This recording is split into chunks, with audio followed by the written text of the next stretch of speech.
Tema kita pada hari Minggu biasa yang ke-17 ini, pada hari Minggu orang tua, kakek dan nenek sedunia. Kita bersama-sama akan merenungkan tema pemberian yang tulus akan menjadi berkat. Saudari dan saudara yang saya kasihi dalam Tuhan kita Yesus Kristus, kedua bacaan pertama dan bacaan Injil itu sangat jelas, sangat jelas untuk memberi penjelasan tentang tema pada hari Minggu ini, pemberian yang tulus akan menjadi berkat. Dalam bacaan pertama kita mendengar bagaimana Nabi Elisa, abdi Allah yang setia itu, dia dikunjungi oleh seorang dari Baal Salisa.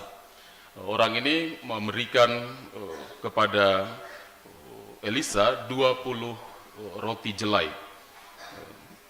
dan gandum baru. Dan Nabi Elisa menyuruh hambanya untuk memberi roti itu kepada orang-orang.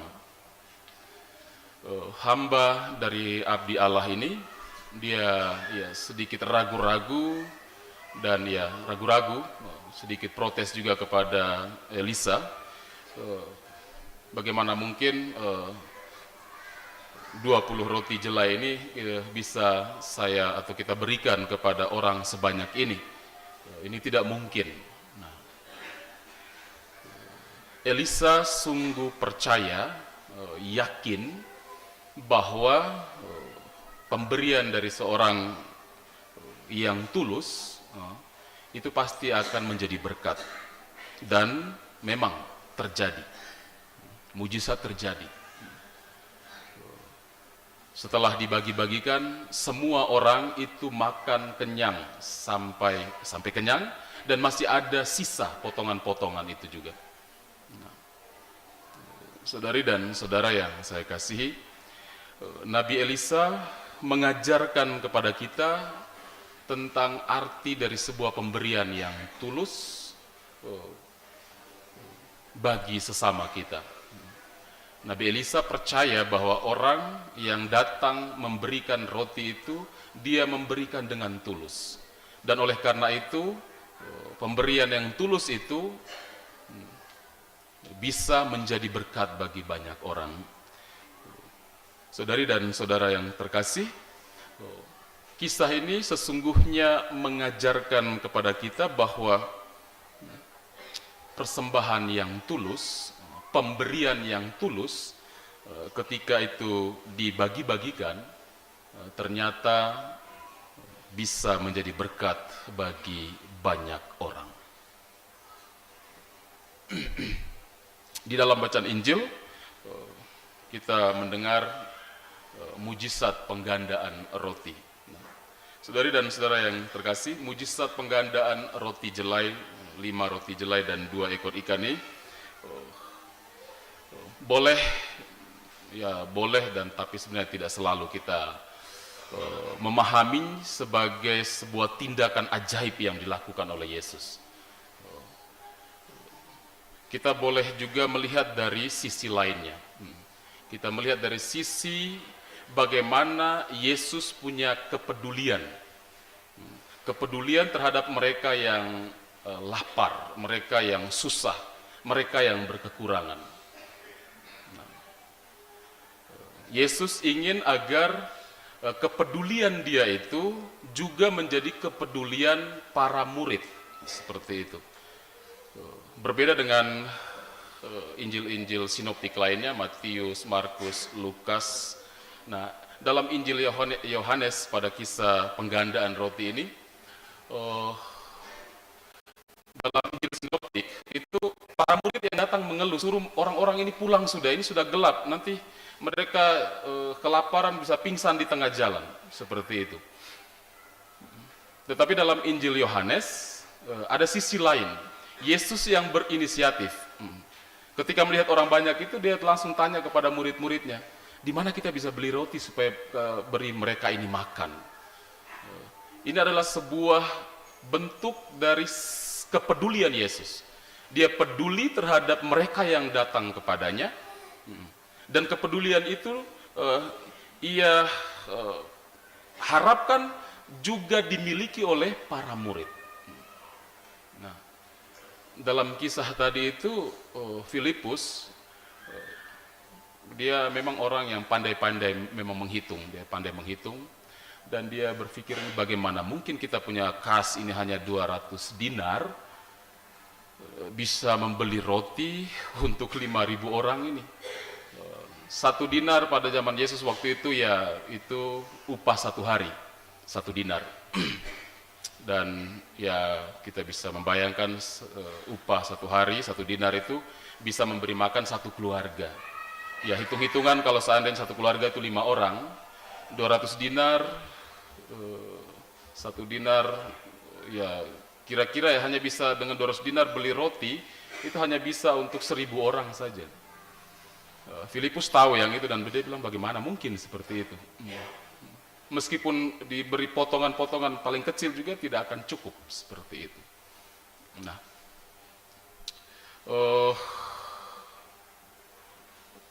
Filipus ini menggambarkan pribadi yang memang tertib dalam administrasi.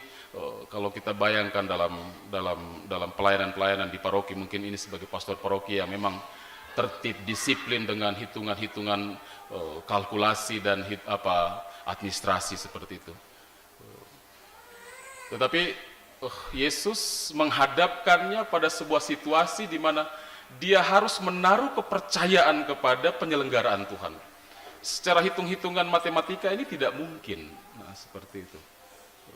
Yesus mengajak dia, menggiring dia untuk menaruh kepercayaan pada penyelenggaraan. Tuhan tahu apa yang akan dia buat, seperti itu. Nah, hal yang menarik juga ialah kehadiran seorang anak yang tiba-tiba saja muncul. Tiba-tiba saja muncul, kemudian membawa itu 5 roti dan 2 ekor ikan itu. Nah, Bapak Ibu, kita juga masih boleh membayangkan, bahwa anak kecil ini, dia disuruh oleh seorang ibunya, mungkin mereka ada di sekitar dekat-dekat Yesus yang melihat pergumulan para murid yang bagaimana yang kita bisa dapat makanan yang cukup banyak. Nah, kemungkinan besar anak ini membawa roti dan ikan ini kepada para murid sebagai ucapan terima kasih sebenarnya. Nah, ucapan terima kasih. Kita ingat sebelum peristiwa penggandaan ini, Yesus mengutus murid-muridnya itu pergi berdua-dua. Kemungkinan besar para murid itu sempat singgah di keluarga ini. Dan mereka bertemu lagi ya sebagai ucapan terima kasih dan sebagai tanda pengingat bahwa ya para murid itu pernah singgah di rumah mereka. Diberilah 5 roti dan 2 ikan itu. Nah, poinnya pada pemberian, ucapan terima kasih. Dan pemberian dan ucapan terima kasih yang tulus ini diterima oleh Yesus. Dan di sana terjadi mujizat penggandaan itu. Tuhan Yesus berkenan pada ucapan terima kasih yang tulus. Sehingga ia menggandakan pemberian itu, sehingga 5.000 orang laki-laki tadi itu semua makan kenyang. Belum dihitung ya anak-anak dan perempuan ya, belum dihitung. Semuanya makan kenyang, bahkan dikumpulkan lagi 12 bakul penuh. Itu semua terjadi karena tadi pemberian ucapan terima kasih yang tulus. Ibu bapak, saudari dan saudara yang saya kasih dalam Tuhan kita Yesus Kristus. Ternyata pemberian yang tulus itu senantiasa mendatangkan berkat, dan saya yakin kita punya pengalaman itu. Ketika kita memberi dengan tulus, pemberian kita itu sungguh-sungguh menjadi berkat begitu. Kemarin saya dengan adik-adik OMK kami pergi kunjungan, mereka ada kumpul sedikit, mereka punya ya sumbangan-sumbangan sedikit, mereka buat semacam aksi begitu, mengunjungi shelter. Bapak Ibu, mereka tahukah shelter di mana? Tahu ya? Tahu shelter? Oh, hanya bagian depan saja, bagian belakang macam shelter apa ya? Oh, di Pike ya, Oke. Nah, shelter ini sebuah karya pelayanan dari Gereja Katolik di Dekanat ini, khusus untuk ya memberikan semacam apa ya, menampung sementara para penderita HIV/AIDS, mereka yang hidup dengan HIV, untuk dengan hidup sementara di tempat ini, supaya mereka agak disiplin makan minumnya dan terutama minum obatnya. Nah, setelah mereka sudah bisa mandiri, disiplin dalam makan dan minum, konsumsi obatnya, biasanya mereka dikembalikan ke keluarga, seperti itu. Itu karya pelayanan Gereja Katolik di salah satu bidang kesehatan, pelayanan kepada mereka yang menderita, seperti itu. Nah, kemarin saya dengan adik-adik OMK paroki, kami pergi kunjungan ke sana. Ya, mereka bawa sedikit supermi, gula, kemudian beras, susu, seperti itu, dan pakaian layak pakai. Terima kasih Bapak Ibu yang mungkin sudah menyumbang juga untuk adik-adik OMK. Hal menarik yang saya dengar dari cerita, di sana ada Suster Silvi. Kenal Suster Silvi ya? Itu pasti kenal semua. Suster Silvi yang sebagai pengelola di sana, dan dia sharing, ya Pater, kalau mengharap dari bantuan dari pemerintah memang tidak cukup, Pater. Hitung-hitungan kalau kami biasa menampung ya tidak lebih dari 10, biasanya 5, rata-rata lah 5 orang. Nah, hitung-hitungan ya 1 tahun ya kita butuh sekitar 100 juta begitu untuk makan minum saja, seperti itu, belum yang lain-lain. Tapi pelayanan ini tetap jalan. Karena pemberian diri yang tulus dari seorang suster tadi itu sungguh-sungguh mendatangkan berkat. Banyak orang yang peduli juga. Banyak orang yang peduli, jadi tidak pernah merasa, aduh nanti minggu depan ini pasien mereka makan apa, minum apa. Suster tidak pernah pikir yang itu. Meskipun secara hitung-hitungan, ini bahaya ini.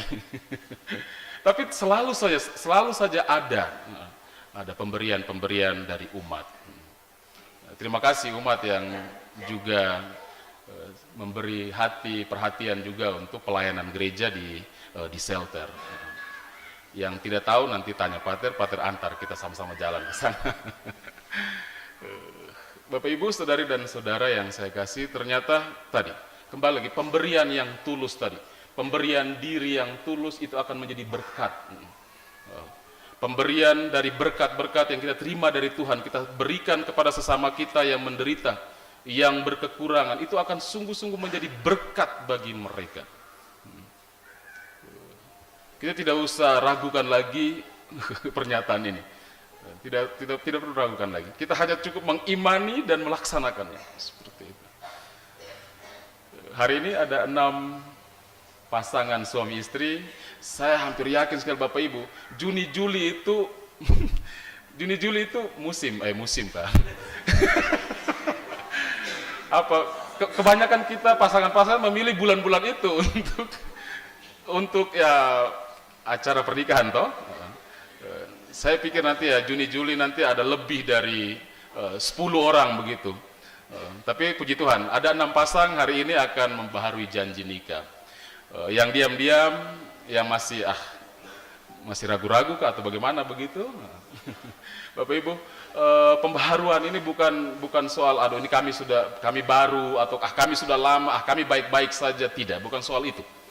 Pembaharuan janji ini merupakan sebuah ungkapan iman kita bahwa kita percaya untuk menjalankan janji suci ini, kita tidak akan mampu kalau Tuhan tidak ambil bagian dalam menjalani itu.